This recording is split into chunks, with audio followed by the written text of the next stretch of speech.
할렐루야. 네, 참 좋으신 주님의 이름을 찬양합니다. 그리고 그분이 저와 여러분의 인생과 삶 가운데 믿음으로 주님의 길을 선택한 우리들의 이 걸음을 책임져 주시고 그리스도의 장성한 분량에 이르기까지 빚어가실 줄을 또한 믿습니다. 저는 안경을 끼고 있습니다. 여러분들은 안경을 끼신 분도 있고 안 끼신 분도 있죠. 요즘에 저는 두 개의 안경을 가지고 있습니다. 그래서 평상시에 사용하는 것 그리고 책을 볼 때 이렇게 사용하는 두 가지를 사용하고 있습니다. 번갈아서 사용하고 있죠. 평상시에 쓰는 안경은 조금 더 멀리 볼 때 좋습니다. 먼 거리에 있는 것들을 깨끗하게 보여줍니다. 그런데 책을 볼 때는 그게 성가시고 또 오히려 눈을 잘 보이지 않게도 합니다. 그래서 돋보기로 바꿔 쓰죠. 돋보기로 바꿔 쓰면 글이 아주 깨끗하고 또렷하고 시원스럽게 잘 보입니다. 그런데 책을 또 덮고 보면 이것도 문제가 생깁니다. 책을 볼 때는 그렇게 좋던 것이 책을 다 덮고 나서 조금 멀리 볼 때 운전을 하거나 사람을 만나거나 길을 건널 때쯤 되면 온통 뿌옇게 보여서 분간이 어렵습니다. 사실 지금도 여러분의 표정은 잘 안 보입니다. 분명히 똑같은 세상인데요. 안경을 어떤 것으로 갈아서 쓰느냐에 따라서 보여지는 것이 달라지고 내가 인식하는 것도 내용도 달라진다. 즉 내가 어떤 안경을 쓰느냐에 따라서 보는 세상이 전혀 다르게 보인다는 것을 저는 매일 순간순간 경험하고 있습니다. 그러고 보면 상황에 따라서 또 사람마다 어떤 안경을 쓰는지 우린 다 서로 다른 안경들을 쓰고 살아가고 있는데 그래서 다르게 바라보고 또 다른 것들로 해석하고 저마다의 눈으로 세상을 바라보면서 살아가고 있는데 이런 것들을 우리는 세계관 또는 가치관이라고 말을 합니다. 그래서 다른 가치관을 갖고 있고 다른 세계관을 갖고 있기 때문에 보여지는 게 전혀 같지가 않습니다. 어떤 사람에게는 아름다운 세상이 어떤 사람에게는 너무나 힘겹고 어떤 사람에게는 고통스러운 세상이 어떤 사람에게 그렇게 노래가 저절로 나오는 복된 세상이기도 합니다. 신앙을 갖는다는 것도 여러분 우리 편에서 생각해 보면 이런 세계관을 선택하는 것과 같습니다. 어떤 것이냐? 세상이라는 것이 이 세계가 우연히 그냥 작동돼서 우연히 돌아가는 것이 아니라 하나님이 통치하고 계신다라고 하는 하나님이 이 땅을 붙잡고 계신다라고 하는 그런 시선을 가지고 그런 믿음으로 세상을 바라보고 그 속에서 살아가는 우리들의 삶 함께 바라보면서 살겠다라고 선택하는 것이 바로 믿음, 신앙이라고 하는 세계관입니다. 그리고 그 중에서도 우리 기독교 신앙은 그런 하나님이 계신다라고 하는 이런 믿음의 토대 그것에서 하는 걸 더 나가서 천지 만물 모든 것들이 하나님께서 지으셨고 하나님께 생명의 근원이 바로 그분 안에 있고 그분이 그 생명을 붙잡아 주심으로 모든 것들이 지금 이곳에 있으며 그 하나님이 지금 우리와 함께 계신다라고 하는 그 믿음을 토대로 하는 것이 바로 기독교 신앙이죠. 그런데 참 이상한 게 있습니다. 무엇이냐면 우리가 지금 가지고 있는 이런 믿음 하나님이 모든 것들을 창조하셨고 모든 생명이 다 하나님께 달려있다. 그리고 하나님이 지금 이곳에 함께 계시고 그분만이 참된 신이시다라고 하는 이 믿음과 우리가 살고 있는 삶이 일치하지 않을 때가 참 많다라는 겁니다. 우리들 믿는 것과 사는 것이 불일치한다라는 말씀이에요. 그러니까 하나님은 이런 분입니다. 세상은 이렇게 작동되고 하나님 손에 있습니다라고 믿는다고 하지만 실제로 살아가는 우리들의 삶의 내용은 하나님이 계시지 않는 것 같고 하나님이 지금 나와 함께 동행하시지 않는 것처럼 산다라는 말씀입니다. 이렇게 나누어지고 구별되는 신앙을 우리는 이분법적인 신앙 이렇게 말합니다. 그래서 교회에 와서 예배 드릴 때는 하나님인데 교회 문을 열고 나가면 하나님이 기억이 나질 않습니다. 이런 신앙은 자칫 현실에 대해서 아주 무관심하게 우리를 만들기도 하고요. 그렇게 함으로써 내세적인 신앙, 그러니까 죽고 난 이후에 가는 그런 나라에 대해서만 자꾸 관심을 갖게 이렇게 만들기도 해요. 그런가 하면 한편으로는 이럴 수도 있어요. 반대로 지금 우리에게 주어진 모든 현실들을 부정한 것들, 극복해야 될 것들, 정복하거나 싸워내야 되는 것으로 그런 대상으로 여기는 아주 공격적이고 거칠은 신앙의 모습으로 우리를 이끌어가기도 합니다. 오늘 우리들의 신앙은 어떠한지 궁금합니다. 지금 저와 여러분들이 하나님을 믿는다라고 하는 믿음의 이 삶이 과연 세상에서의 우리 삶과 얼마나 거리가 좁혀져 있는지. 오늘 우리는 성서일과 제3독서 마태복음 22장 15절 이하의 말씀을 읽었습니다. 이 말씀 속에는 바리새인들이 예수님을 올무에 걸려 넘어뜨리려고 음모를 꾸미고 있다, 이런 고발로부터 시작하고 있습니다. 그러니까 마태가 지금 우리에게 저들이 지금 음모를 꾸미고 있는 것을 발견하고 우리에게 속닥속닥 가르쳐주는 거죠. 예수님을 모함하고 넘어뜨리려고 또 그를 지금 다시는 회복불능하게 제거시키는 것이 그들의 지금 바람입니다. 그만큼 그들은 예수님께 화가 나 있어요. 왜 화가 나 있을까요? 우리 전주까지 계속 말씀을 읽었잖아요. 이유는 뻔합니다. 앞서서 예수님께서는 많은 회중들 가운데서 바리새인이나 제사장들, 그 백성들 가운데 유력자들, 그들을 불러놓고 그들이 종교적으로 얼마나 가식과 허위에 있었는지를 들춰내셨고, 그리고 결국에는 어디까지 나가셔서 말씀하셨냐면, 하나님의 나라 천국은 너희들에게 합당하지 않다. 너희는 천국에 들어가지 못하겠다. 이런 말씀까지 하셨죠. 많은 사람들 앞에서 지금 망신당한 겁니다. 그러니까 속이 상할 만도 합니다. 괘씸하기도 하고, 그 예수라는 저 갈릴리 촌에서 올라온 누군가가 많은 회중 앞에서 자신들을 이렇게 형편없는 자로 모함하고 그렇게 낯을 아주 민망하게 만들었으니 견딜 수가 없는 겁니다. 이스라엘 안에는 다양한 사람들의 파가 있었습니다. 오늘 그 중에서 두 가지 파가 나오는데, 바리새파 사람들 하나하고 그 다음에 또 한 파가 나와요. 바리새인들이 예수님을 넘어뜨리려고 자신의 사람들을 어떤 파의 사람들과 함께 예수님께로 가게 합니다. 헤롯 땅 사람들입니다. 헤롯 땅 사람들은 어떤 사람들이냐면, 그 이스라엘 유대의 헤롯 왕 아시죠? 예. 헤롯 왕의 아들이었던 헤롯 안티파스라는 왕이 이 시대 왕이었는데, 그 사람은 그 로마의 친로마적인 성향을 갖고 로마의 어떻게 하든 눈치를 잘 봐서 로마로부터 분봉왕의 직위를 받고 그렇게 좀 권력세를 유지하고 살려고 했던 사람이에요. 헤롯 땅 사람들은 이런 헤롯 왕 중심으로 유대를 하나로 만들겠다라고 하는 가치를 갖고 있던 사람들이죠. 그러니까 결국은 친로마, 우리식으로 하면 예전에 일제시대 때 친일파 같은 사람들입니다. 그 시대에 득세하고 그 시대에 타협하며 사는 사람. 바리새인들 입장에서는요, 바리새인들은 경건주의자들이었습니다. 하나님의 말씀을 갖고 유대인이, 하나님의 백성들이 하나님의 약속하신 내일을 이루어가는 것, 이것만 생각했던 사람들이란 말이에요. 그러니까 평상시에는 바리새인들로서는 이 헤롯 땅 사람들은 얼굴도 마주 대할 수 없는 그런 부정한 사람들이에요. 그런데 오늘 그들이 지금 헤롯 땅 사람들과 손을 잡고 예수님을 넘어뜨리러 갑니다. 그만큼 예수님께 향한 증오와 미움이 가득했던 거겠죠. 헤롯 땅 사람하고는 얼굴을 대할지언정 예수는 넘어뜨리고 말겠어, 이거였던 거예요. 예수님을 넘어뜨리기 위해서 그들이 찾아가서 예수님을 시험에 빠뜨리려고 파놓았던 함정은 질문 하나였는데, 그 질문은 바로 세금에 관한 내용입니다. 오늘 같이 읽은 본문이죠. 로마 황제한테 세금을 내는 것이 맞습니까? 아니면 로마 황제 괘씸해 죽겠는데 세금 내지 말라고 말씀하시는 게 옳겠습니까? 어떤 것이 낫습니까? 우리가 어떻게 하면 좋겠습니까? 일제에게 세금 내는 게 맞습니까? 아니면 그 미운 일본 사람들 무찌르고 내쫓을 때까지 저항하고 싸우는 게 맞습니까? 이 질문을 한 거죠. 세금은 아주 중요한 문제입니다. 오늘도 우리 시대에도 세금은 아주 중요한 문제죠. 여러분, 아무리 정권이 들어설 때 정권의 친정부적인 성향이 있어도 세금만 올랐다 하면 다 정부를 비난하고 욕합니다. 그러니까 세금은 아주 중요한 우리 삶의 아주 중요한 문제예요. 그 당시 유대 사회에서의 세금은 오늘 우리가 경험하는 무게로 경험하는 것과는 훨씬 질이 달랐어요. 아주 치명적이고 심각한 문제입니다. 당시 유대의 사람들이 그 부담하고 있던 세금의 종류가 몇 가지가 있는데, 일단 유대 그 성전 안에다 냈던, 유대인 안에서만 통용됐던 세금이 성전세가 있었어요. 종교세가 있었는데 성전세하고 11조, 이 두 가지. 그리고 나서 나머지 로마에다가 바쳐야 되는 세금이 또 있습니다.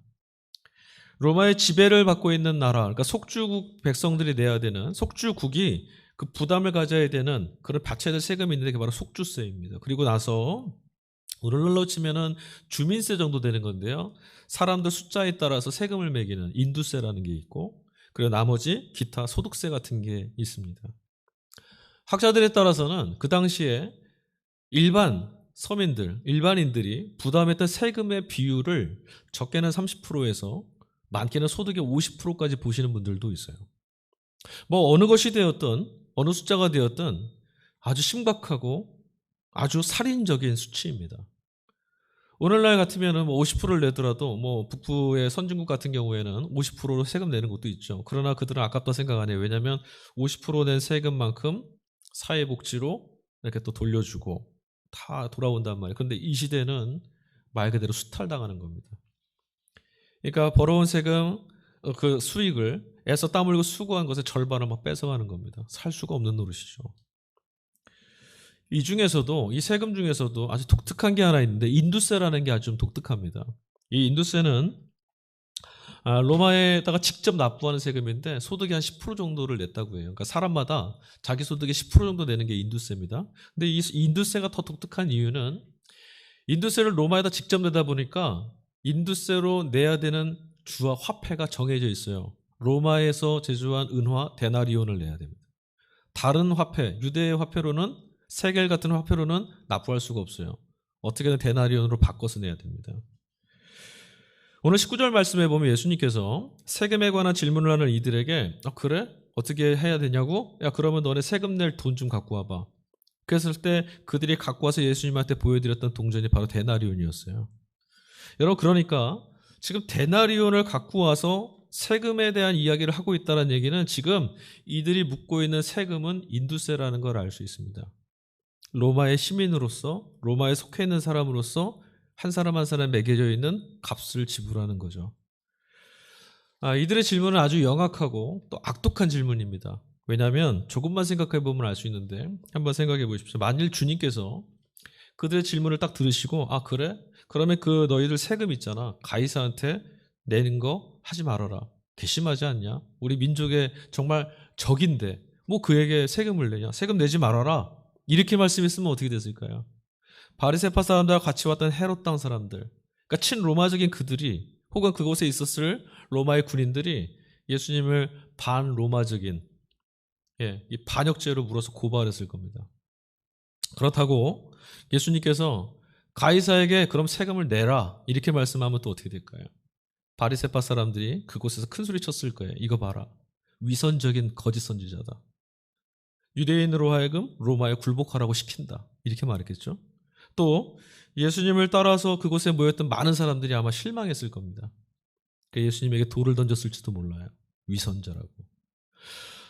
유대 안에 또 혁명당, 열심당이라는 사람들이 있었어요. 과격파, 급진주의자, 무장투쟁했던 사람들인데 아마 그들에 의해서 예수님이 암살당했을 수도 있습니다. 민족의 반역자라고. 그러니까 지금 말 그대로 이럴 수도 없고 저럴 수도 없는 궁지에 지금 예수님이 몰린 거예요. 그런데 아주 놀라운 일이 벌어졌습니다. 마태는 본문의 이야기, 이들의 질문을 딱 받으신 예수님, 그리고 나서 조금 있다가 여기에 모였던 이 질문을 하고 예수님을 넘어뜨리려는 악한 의도를 가졌던 모였던 이 사람들 모두가 아무 말도 못하고 돌아서서 갔다고 기록하고 있어요. 예수님이 뭐라고 한 말씀 하셨거든요. 도대체 뭐라고 말씀하셨길래 이들이 서슬펄에서 예수님을 잡아 넘어뜨리려 했던 것들을 다 포기하고 그냥 돌아갔을까? 주님이 하셨던 말씀의 첫 번째 말씀은 가이사의 것은 가이사에게 주어라 이것이었습니다. 그러니까 주님은 원래 원문은 가이사의 것은 가이사에게 하나님의 것은 하나님께 이건데 첫 번째는 그겁니다. 나눠보니까 가이사의 것은 가이사에게 주어라. 이 말씀을 딱 받고 나서 의기양양하게 예수님을 찾아왔던 이 바리새파 사람들이 아주 곤란하게 됐습니다. 입장이 난처하게 됐어요. 오히려 예수님을 넘어뜨리려고 쳤던 그 덫에 자신들이 올무에 걸리는 것처럼 걸려들고 말았습니다. 왜 그런 거 아니? 그들이 지금 예수님 앞에 보여드렸던 데나리온이 문제가 됐어요. 앞서 말씀드린 인두세, 그 인두세를 납부하려면 어떤 동전 내라 그랬죠? 데나리온. 로마의 은화였던 데나리온 내야 되는데요. 이 데나리온은 아주 독특한 문양이 그 안에 들어있어요. 앞면과 뒷면에 서로 다른 문양이 있는데 앞면에는 티베리우스 황제의 그 당시 로마 황제입니다. 티베리우스 황제의 흉상, 그러니까 얼굴 모습이 그 안에 그려져 있고요. 한편으로 이렇게 고개 돌리고 있는. 그리고 그 안에 글씨가 써져 있는데 이렇게 쓰여져 있습니다. 티베리우스 케사르 아우구스투스의 장엄한 아들. 이렇게 써 있어요. 그러니까 티베리우스 케사르, 티베리우스 황제는 아우구스투스의 장엄한 아들입니다. 이런 뜻입니다. 이러면 이제 또 질문해 봐야죠. 아우구스투스가 그럼 뭐냐? 이 로마 황제 이 앞에 옥타비아누스라고는 황제가 있었어요. 아주 영웅이거든요. 이 사람에게 원로원에서 너무 위대한 황제라고 아주 칭호를 하나 부여해 줬는데 그게 아우구스투스예요. 그 뜻이 뭐냐면 고귀하고 존귀하고 높은 사람, 지극히 높은 사람, 다시 말씀드리면 신과 같은 사람, 이런 뜻입니다. 그러니까 데나리온 앞면에 쓰여져 있는 글들을 다시 번역해 보면 이렇게 되는 거죠. 티베리우스 황제는 살아있는 신의 아들입니다. 이런 뜻이 되는 거예요. 동전의 뒷면에는 다른 그림이 있습니다. 이 티베리우스 황제의 어머니 리비아라고 하는 여인인데 평화의 여신으로 막 섬겨졌던 사람이에요. 그녀의 그 좌상 의자에 앉아 있는 모습이 그 안에 그려져 있고 거기도 글씨가 하나 써 있습니다. 무슨 글씨냐면 라틴어로 폰티펙스 막시무스 이런 글씨가 써 있어요. 이것도 무슨 말이냐? 지극히 위대한 대제사장 이런 뜻이에요. 그러니까 어떤 것을 택하더라도 앞면 뒷면 모두 다 황제를 지금 신처럼 떠받드는 우상화가 되어 있는 그런 동전인 거죠. 황제가 신이다. 그 황제, 신이 다스리시는 황제의 나라의 동전이라는 거죠. 진짜 문제가 왜 이것이 문제가 됐냐면 이 동전이 왜 문제가 됐냐면 지금 이 동전이 바리새인들 수중에서 나왔다는 게 문제예요. 바리새인들은 경건주의자잖아요. 앞서 말씀드렸다시피 하나님 말씀으로 이 이스라엘을 회복하고 하나님의 나라 이거 다시 꿈꿨던 사람들인데 그들 수중에 이 동전이 나왔습니다. 그러니까 이들은 처음부터 애초에 황제한테 인두세를 낼 생각을 갖고 있던 거죠. 그러니까 인두세를 낼 동전을 주머니에 갖고 다니지 않았겠어요? 이미 낼 생각을 갖고 있으면서 예수님한테 질문하러 온 거죠. 발 뺄 수 없는 아주 결정적인 증거입니다. 바리새인들 저들은 로마 황제한테 인두세를 내려고 작정했던 사람들이다. 그리고 그렇게 되면 무슨 일이 벌어지냐면 자신들이 로마의 지배를 받고 있는 속주민들이라는 걸 인정하는 게 돼요. 일제가 침탈해서 우리를 다스리는 것을 마땅하게 여겨서 일제 천황을 인정하는 그런 구실이 되는 거죠. 거기다가 종교적으로도 아주 치명적인 과오가 됩니다. 바리새인들이기에 더 문제가 됩니다. 앞서 말씀드렸지 않습니까? 이 동전에는 어떤 것들이 그려져 있어요? 로마의 황제, 사람을 신성화시키는, 신이라는 우상화하는 것들이 이 안에 들어있어요. 여러분, 이스라엘은 신은 오직 하나님만이 신이시라는 믿음을 갖고 있는 사람들이죠. 십계명의 제1계명이 뭡니까? 나 위에 다른 신을 두지 말아라.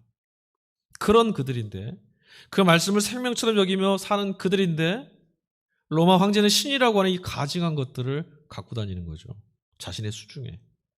아주 가증한 것이 자신의 수중에 있었어요. 이것을 그들의 신앙적인 모습으로 한다면 경건주의자의 이 바리새파 사람들이 지금 배교 행위를 하는 것과 같은 거예요.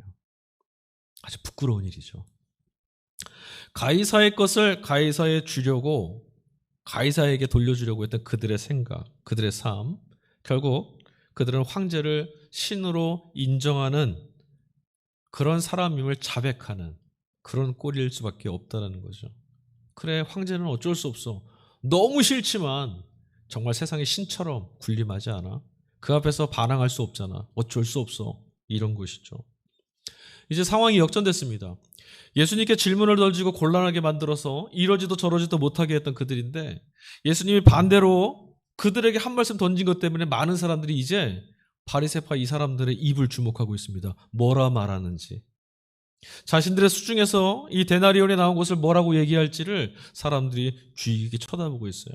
그들로서는 아주 곤란한 상황입니다. 그런데 곧장 정신 차릴 틈도 없이 주님이 곧장 다음 말씀 하나를 덧붙이셨죠. 하나님의 것은 하나님께 바쳐라. 여러분, 이 말씀이 얼마나 실감이 나고 얼마나 통쾌하게 들리시는지 모르겠어요. 이 말씀은 엄청난 말씀입니다. 아마도 이 바리새파 사람들은 예수님 입에서 이 말씀이 떨어지는 순간 어찌할 바를 몰랐을 겁니다. 낭패죠. 예수님을 찾아왔던 그들, 예수님을 시험에 빠뜨리려고 했던 그들뿐만 아니라 그곳에 모였던 모든 사람들이 지금 무엇에 관심을 갖고 있었냐면 온통 가이사의 것을 가이사에게 바치는 것이 옳으냐 이 얘기만 관심 갖고 있었어요. 가이사가 지배하는 이 세상을 어떻게 살아야 되는가 그 문제만 고민하고 있었던 거죠. 가이사가 신처럼 군림하고 이 세상에서 우리 어쩌면 좋습니까? 이 얘기를 하고 있는 거예요. 그 중에 누구도 하나님은 어떤 분이신지, 하나님의 것은 무엇인지를 생각하지 않고 있었습니다. 근데 예수님이 그 말씀을 툭 던지신 거죠. 가이사가 세상의 주인인 것처럼 생각하고 어찌할 말 몰라서 움짝달싹 못하고 있는 그들에게 하나님, 온 땅의 주인이시라고 믿고 있었던 그 하나님의 것을 툭 질문하시니 망치로 머리를 얻어맞은 것 같았죠. 여러분, 사실 이 바리새파 사람들도 어쩔 수 없었을 거예요. 그들이라고 세금 내고 싶었겠습니까? 유대 경건주의자들인데 로마의 황제를 신상화하고 우상화하는 것을 그들이 기뻐할 수 있었겠어요? 그렇지 못했겠죠. 이런 분노의 치를 떨었을지도 모릅니다. 로마의 속국이 되었다는 것이 부끄럽고 화가 나고 분하지만 아마도 그들은 가이사가 지배하는 이런 세상이 되었는데 어떡하겠느냐. 가이사가 통치하는 이 통치 방법에서 벗어나면 다 죽는데 어쩌면 좋으냐. 어쩔 수 없지 않느냐. 다른 사람들도 다 그렇게 살지 않느냐. 우리뿐만 아니라 다른 나라도 로마의 지배로 떨어진 모든 나라가 다 이렇게 사는데 별 수 있겠냐. 그래서 그들은 세금을 내고 그렇게 굴복하고 있었을 겁니다. 근데 여러분, 이거 참 익숙한 말이죠. 왜냐하면 우리도 늘 이렇게 말하고 이렇게 생각하면서 살아왔기 때문입니다. 신앙을 가지고 있고 예수님을 주님으로 믿는다라고 우리 하고 있으면서도 우리도 세상 어쩔 수 없지 않느냐. 세상은 이렇게 돌아가는 것 아니냐. 세상은 돈이 많고 능력 있는 사람들이 주가 되어서 그렇게 되지 못하면 루저가 되고 그렇게 되지 못하면 패배자가 되고 그렇게 못하면 실패자가 돼서 망하는 거 아니냐. 저들이 요구하는 대로 저 정도는 살아야 살 수 있는 것 아니냐. 우리도 그렇게 받아들이고 세상의 권세가 정말 어마어마한 권세라고 우리 스스로 기정사실화해서 받아들인 채 살고 있었습니다. 하나님을 믿는 신앙과 세상살이는 별개라고 생각해 왔던 거죠. 왜 교회 안에 있는 믿음이 세상에서는 구현되지 않느냐? 아니, 질문이 잘못됐죠. 우리가 세상의 신을 인정하고 살았기 때문에 그렇습니다. 가이사의 세상을 인정하고 가이사의 권세를 크게 보고 그래서 그 앞에서 그 권위를 인정한 채 신음하고 살았을 뿐입니다. 그러니 신앙과 믿음이 자꾸 별개로 구분되어지고요. 또 때로는 우리는 이 믿음과 신앙이라는 것을 죽음 이후에 찾아오는 이 세상은 어쩔 수 없어. 여기서 이렇게 사는 거고 죽고 난 이후에 천국 가면 되는 거야. 우리 이렇게 생각할 때도 있었습니다. 여러분, 대체 주님이 말씀하셨던 하나님의 것은 어떤 것일까요? 여러분들은 하나님의 것이 무엇이라고 생각하십니까? 세상살이 가운데 어쩔 수 없다며 가이사를 주인으로 인정하고 살아왔던 우리에게 하나님의 것은 하나님에게 바쳐라. 주님의 말씀이 떨어지는 순간 그 말씀은 우리에게 이렇게 들리는 거죠. 너는 누구 거냐? 데나리온을 건네받았던 예수님께서 이렇게 그들에게 질문을 하셨었죠. 그 20절 말씀 보니까 이 형상과 이 글이 누구의 것이냐. 그러니까 동전을 보시면서 그런 거예요. 이 형상, 동전 안에 있는 형상과 동전 안에 있는 이 글씨가 누구의 것이냐. 그러니까 그 안에 새겨진 형상과 글씨, 그 새겨진 것이 바로 주인이다 얘기해 주신 거예요. 그러니까 데나리온에 들어있는 황제, 황제에 대한 글, 그러니까 이거 데나리온 황제 거 아니냐? 이런 식으로 말씀해 주신 거죠. 그럼 우리 좀 곤란합니다. 그럼 예수님께서 황제의 것을 인정해 주시는 겁니까? 아니요. 여기 반전이 숨어 있어요. 데나리온 안에 황제의 흉상과 황제의 글이 쓰여져 있으니 황제의 것이라면 하나님의 것은 어떤 걸까요? 하나님의 표시. 하나님의 표시되어 있는 게 하나님 것 아니겠습니까? 이걸 물으시는 거예요. 하나님의 표시가 되어 있는 것은 어떤 것이냐? 하나님 것은 어떤 것이냐? 너희들 생각은 해봤냐? 너희들 가이사의 것이 이런 것인데 가이사의 권세가 이런데 어찌하면 좋습니까? 질문하는데 그러면 하나님이 지금 요구하시나 하나님 것은 무엇인지 생각해봤냐? 하나님의 형상에 새겨져 있는 표시가 새겨져 있는 그것은 도대체 무엇인지 너희들 알고 있느냐? 질문하시는 거죠. 여러분, 이 말씀, 이 형상과 글이 누구의 것이냐? 이 말씀대로라면 황제의 표시가 되어 있는 이 데나리온이 황제의 것이라면 하나님 표시가 되어 있는 것이 무엇인지 우리는 찾아야 합니다. 여러분, 하나님 표시, 하나님 것이라고 표시되어 있는 그것이 도대체 무엇일까요? 여러분 갖고 계세요? 어떤 것이죠? 성경의 첫 장을 열어보면 창조에 관한 말씀이 나옵니다. 참 대담하고 용기 있는 선언이죠. 세상 모두가 하나님 것이다. 하나님으로부터 나왔다는 선언이에요. 그러니까 생명의 근거가 다 하나님께 있다는 거죠. 하나님이 모든 만물을 있게 하시는 존재의 근거이시다. 이런 선언. 그런데 하나님께서 모든 만물을 있게 하셨는데 주인이신데 그 중에서도 유독 데나리온의 황제의 흉상이 새겨진 것처럼 하나님의 형상을 새겨서 이것은 내 것이라고 포기할 수 없는 내 것이라고 하셨던 것이 있습니다. 다른 건 몰라도 이것만큼은 정말 포기할 수 없다. 이건 내 거다. 그게 뭐죠? 창세기 1장 27절입니다. 하나님이 자기 형상 곧 하나님의 형상대로 사람을 창조하시되 남자와 여자를 창조하시고. 여러분 아닌 척은 해도 우리는 늘 이쯤은 돼야 되고 저렇게 찬란하고 저렇게 빛나고 세상에서도 이렇게 인정받고 성공했다라고 칭송받고 찬사를 받는 명망 있는 사람, 아름답고 흠이 없고 또 그렇게 거룩한 그런 것들만 하나님의 것일 수 있다 이렇게 생각해 왔습니다. 그래서 우리 신앙 안에 그런 것도 있잖아요.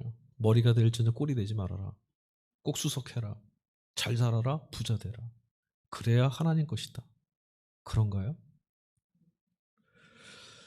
그러나 여러분 하나님께서는 똑같은 곳에서 늘상 넘어지고 깨지고 터져서 한 걸음도 나가지 못하는 한 걸음도 더 내딛지 못하는 우리를 아니 하나님을 원망하고 불평하는 데 더 익숙했던 믿음 없는 죄를 날마다 짊어지고 사는 우리를 당신의 형상을 새겨놓은 내 것이라고 오늘도 말씀하고 있습니다. 뭐 이런 인생을 사나 했던 우리인데 이런 인생에서 좀 벗어나게 해달라고 아우성치며 주님 앞에 나온 우리에게 주님이 이렇게 말씀하시는 거죠. 네 것은 다 내 것이다. 그러니 여러분 이제부터 아무리 찢긴 인생도 모두 다 하나님 겁니다. 아무리 가난하고 아무리 볼품없고 아무리 낮아도 엉터리 같은 세상이라고 우리 말하고 있고요. 조롱하고 경멸합니다. 이런 세상 끝나버렸으면 좋겠다. 그러나 여러분 이 땅도 그런 엉터리 같은 이 세상도 굳센 손으로 붙들고 계시는 주님의 소망이 담겨 있다는 것을 우리는 기억해야 합니다. 그렇습니다. 여러분 우리는 하나님의 형상대로 창조되었으므니 하나님의 것입니다. 하나님의 것은 하나님께 바쳐져야만 하고 또한 하나님께만 바쳐져야 합니다. 그러니 주님의 말씀이 정말 천둥처럼 들리는 것 같습니다. 주님이 이리 말씀하시는 것 같아요. 황제의 것이라는 표시 때문에 황제에게 바쳐야 되는가 말아야 되는가 전전긍긍하고 염려는 하고 있으면서 하나님의 형상에 새겨진 너희 자신은 지금 대체 누구에게 바치고 있는 거냐? 누구를 주인 삼아 살고 있는 거냐? 가이사가 신으로 군림하던 그때처럼 여러분 오늘 우리 시대도 신 행세를 하고 신처럼 군림하는 것들은 아주 많습니다. 그런 게 훨씬 많아졌어요. 돈, 권력, 명예, 출세 여러분 이런 것 다 신노릇하고 있습니다. 그것들이 우리를 부르는 대로 우리는 따라갑니다. 누구나 외에 없습니다. 다 그것을 향해 달려갑니다. 이미 도착한 사람과 못 도착한 사람 그 차이뿐입니다. 간 사람은 그것 때문에 즐거워하고요. 못 도착한 사람은 그것을 부러워하면서 또 속상해합니다. 그리고 그때 유대인들이 가이사를 신으로 받아들이며 살았던 것처럼 우리도 지금 그런 거짓 신들을 신으로 어찌할 수 없다고 세상의 신은 이런 것들이라고 세상을 지배하는 건 이것들이 맞다고 우리 그렇게 받아들이고 살고 있습니다. 하나님의 것은 내 것으로 만드는 데 익숙하면서도 오히려 삶은 하나님이 아닌 것들을 주인으로 섬기며 사는 모습이 우리 안에 있는 거죠. 우리네 인생이 또 삶이 이처럼 무질서하고 복잡해진 데는 이유가 있는 겁니다. 여러분 예수님 말씀 그대로 들어보시면요. 하나님 것 안에는 가이사도 포함됩니다. 유대인들로선 받아들일 수 없죠. 저런 천하의 나쁜 놈을, 저런 악한 것을, 없이 해야 될 그런 것들, 그것도 하나님 것입니다. 하나님의 것에서 예외될 수 있는 건 아무것도 없습니다. 그분의 손에 들려져 있으니 여러분, 세상은 아직 희망이 있습니다. 인생은 아직 기대가 남아있는 여행길이 될 수 있어요. 생각해 보십시오. 죽음이 입을 벌리고 있는 광야라고 해도 훌륭한 가이드와 함께 떠나면 그거는 여행길이 될 수 있는 거예요. 하나님과 동행해서 사는 인생은 우리에게 아직 소망이고 기대이고 하나님이 열어가신 내일을 향한 길이 되는 겁니다.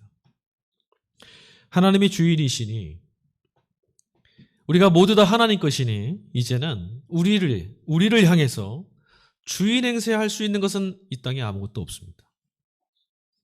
우리를 향해서 너는 왜 그렇게 사느냐고 윽박지르고 이렇게 따라오라고 강요할 수 있는 권세라는 것도 존재하지 않습니다. 하나님이 자신의 소유를 포기하지 않는 이상. 여러분, 인생에는 다양한 날이 찾아오죠. 흐린 날도 있고 맑은 날도 있는 것처럼 우리 삶에는 다양한 날이 찾아옵니다. 슬픔이 밀려오기도 하고 고난이 닥쳐오고 가시던 물 같은 그런 아픈 일들이 자꾸만 내 삶을 우겨싸고 얽히설키 만드는 그런 일들도 있습니다. 반면에 빛이 드리워지는 것 같고 웃음이 터져나오고 행복이 넘치는 것 같은 그런 인생도 우리에게 찾아옵니다. 그러나 여러분, 기억하실 것은 가시던 물 같고 고난이 우리에게 찾아오는 그것은 없이 해야 될 그런 것이 아니라, 웃음꽃이 피고 행복하다고 그래서 이것은 하나님의 것이다, 그런 것이 아니라 이 모든 것, 우리가 살아내고 있는 이 시간 모두가 하나님 거라는 거예요. 하나님은 당신의 것을 절대로 포기하지 않습니다. 그리고 하나님은 당신의 것을 책임져 주시고 빚어가십니다. 그래서 성도는 고난의 자리에서도 그 하나님을 바라보면서 찬양할 수 있고, 죽을 것만 같은 그런 삶의 자리에서도 우리의 삶을 빚어가시고 구원하시는 주님을 향해 기도할 수 있는 겁니다. 여러분, 우리는 이 사실만 굳게 믿고 있으면 됩니다. 주님이 계시니 삶을 긍정하고 감사할 수 있게 되는 것. 주님이 없는 것이, 주님을 보지 못하는 것이, 주님을 붙잡지 못하는 것이, 주님께 속하지 못한 것이, 그것이 부끄럽고 그것이 가난한 거예요. 여러분, 하나님께 감사하는 것이야말로 신앙으로 살아가는 그런 삶이라는 것을 여러분 기억하시기 바랍니다. 복음을 선택했다는 이유로 박해와 핍박 가운데 있었던 것이 초대교회였죠. 데살로니가 교회는 그 중에서도 탑이었습니다. 이방인 교회였습니다. 바울이 세웠던 교회인데, 그들이 복음을 선택한 이유로 그들은 유대인 기독교인들에게도 비난을 당했습니다. 어디를 가도 그들을 비난하고 조롱합니다. 핍박이 가득한 삶, 시련과 박해가 있는 그런 인생과 삶이었는데, 바울은 그의 서신서에서 데살로니가 교우들을 뭐라고 표현하냐면 내 기쁨의 원천이라고, 나의 넘치는 기쁨의 이유가 당신들이라고 이렇게 말합니다. 왜 그랬을까요?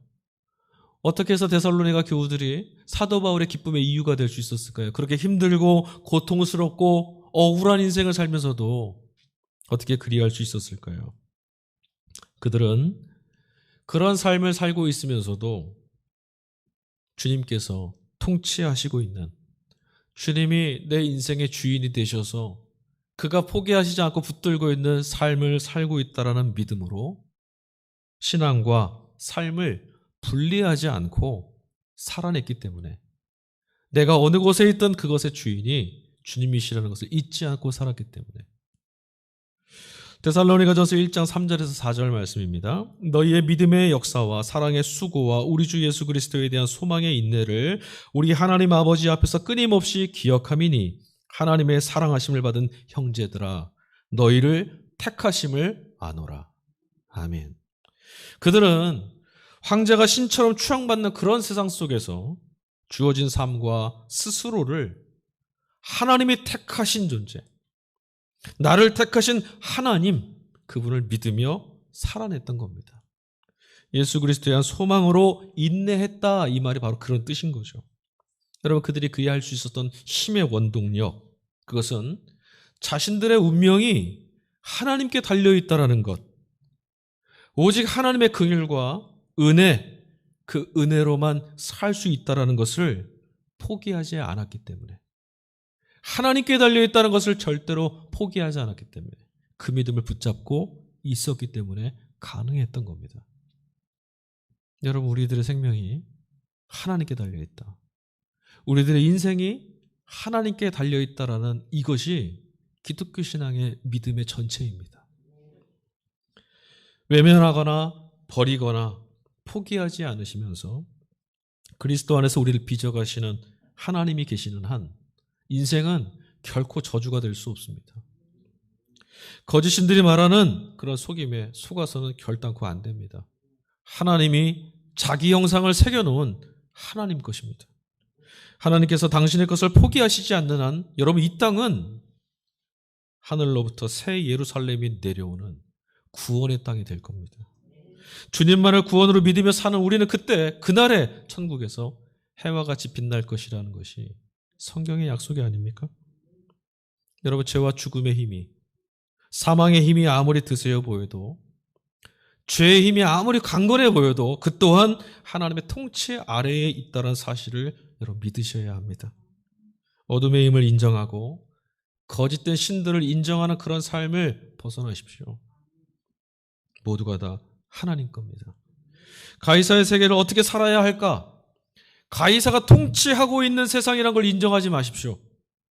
그리스도를 통해서 하나님 나라로 초대해 주신 이 복음의 소식, 내가 천국에 초청을 받은 사람이라는 것, 하나님 것이라는 사실을 주목하면서 살아내셔야 합니다.